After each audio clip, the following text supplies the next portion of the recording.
السلام عليكم ورحمة الله وبركاته. بما ان انا قررت اشارك معاكم السنة بكل الاحداث اللي فيها، سواء كانت الاحداث دي ايجابية او بعض الدروبات اللي حصلت لي طول الفترة دي، فقررت ان انا اشارك معاكم اللحظات اللي انا فيها حاليا، وحبيت ان انا نصور بدون اي تحضير لكلام ممكن اقوله، ولكن باختصار اقدر اقول لكم ان انا حاليا في مرحلة من الخمول والتكاسل والاحباط. اظن انها مرحلة مش لطيفة تماما، رغم ان انا كنت مخطط لحاجات كتير بعد ما اخلص الكلية ابدأ فيها، ولكن سبحان الله يعني وكأن ده من اكتر الدروس اللي انا اتعلمتها طول السنة دي، ان مهما عملت خطط ربنا سبحانه وتعالى مرتب لك خطة او مرتب حياتك بشكل قد يختلف بنسبة كبيرة عن اللي انت مخطط او مرتب ليه. ده لا يعني ان دايما كل اللي انت بترتب له مش هيحصل، لكن ده معناه ان انت وارد جدا تبدأ تخطط لفكرة او لحاجة ناوي ان انت تعملها، ولكن ربنا سبحانه وتعالى يريد ليك ان انت تعمل الحاجة دي بس بشكل مختلف او في وقت تاني، او ما يكونش ليك نصيب ان انت تبدأ بالشكل اللي انت كنت مرتب له. يعني لا تجزع يا صديقي، ارضى وقول الحمد لله، وربنا سبحانه وتعالى اعلم بالخير ليك منك. فما تنساش دي عشان مهم جدا، لان كلنا بيجي لنا نوع من اليأس او الاحباط نتيجة ان احنا نكون مرتبين لافكار والواقع او الظروف ما تسمحش لينا ان احنا ننفذ الافكار اللي احنا خططنا ليها. دايما بسمع مثال ان الحياة اب تو داون، او صعود وهبوط. اظن ان انا دلوقتي في مرحلة من مراحل الهبوط.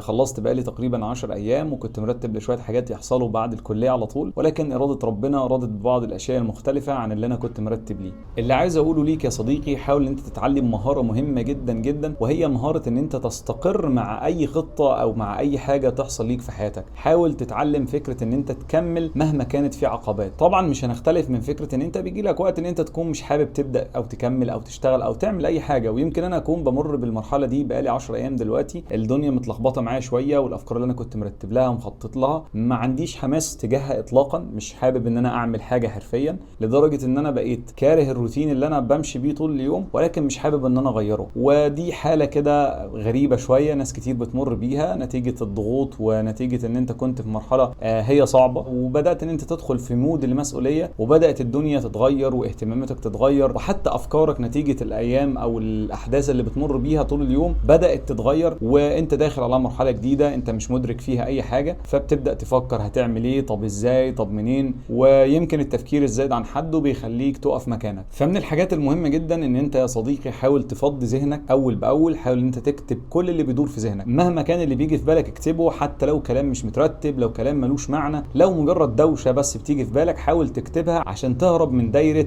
التفكير المفرط او الاوفر ثينكينج. عشان صدقني لو وصلت لمرحلة التفكير المفرط انت هتوصل لمرحلة اسوأ من المرحلة اللي ممكن تكون بتشعر بيها. ونصيحة ليك يا صديقي، مهم جدا جدا تدرك فكرة ان انت لو انت عامل خطة في اليوم مثلا ان انت هتمشي 1 2 3، وحصل مشكلة مثلا في رقم 2، ما تقولش انا هكمل بكرة، لا كمل 3 وعادي جدا، يبقى انت عملت حاجتين احسن ما تكون ما عملتش اي حاجة. فبلاش برضو فكرة ان انت تحاول يكون عندك بريك فيشمانيزم او فكرة الكمالية في الاشياء، عشان دي فكرة خاطئة جدا. فكرة ان انت تكون عامل خطة والخطة دي مثلا يحصل فيها مشكلة وما تنجحش بنسبة كبيرة، او في جزء من الخطة فشلت ان انت تحققه لظروف ما او لتقصير منك، ما توقفش وتقول خلاص انا كده مش هكمل. لا يا صديقي كمل، علشان اللي انت هتعمله صدقني هيكون افضل بكتير جدا من ان انت توقف مكانك. وثق تماما يا صديقي ان قليل دائم خير من كثير منقطع. حاول يكون لك في عادة او 2 ايجابيتين في اليوم بتاعك عشان تبدأ ان انت تطلع من الحالة او من المرحلة اللي انت فيها، او من زون المرقعة. اظن الفترة اللي انا فيها حاليا هي فترة طبيعية جدا، نتيجة ان انا لسه مخلص كلية، ونتيجة ان الجيش قريب بعد الكلية مباشرة. وحبيت اقول لكم يا صديقي، لو في يوم من الايام مريت باللي انا بمر بيه، والكلام ده ليا قبل ما يكون ليك، ان كل شيء بيعدي، مفيش فرح دائم او حزن دائم. ولو انت في يوم من الايام كنت في اللي انا فيه، حاول ان انت في الفترة دي حتى لو ما عملتش اي حاجة تقترب من ربنا سبحانه وتعالى، لان هو بيده كل شيء. وربنا يوفقنا ويوفقكم جميعا.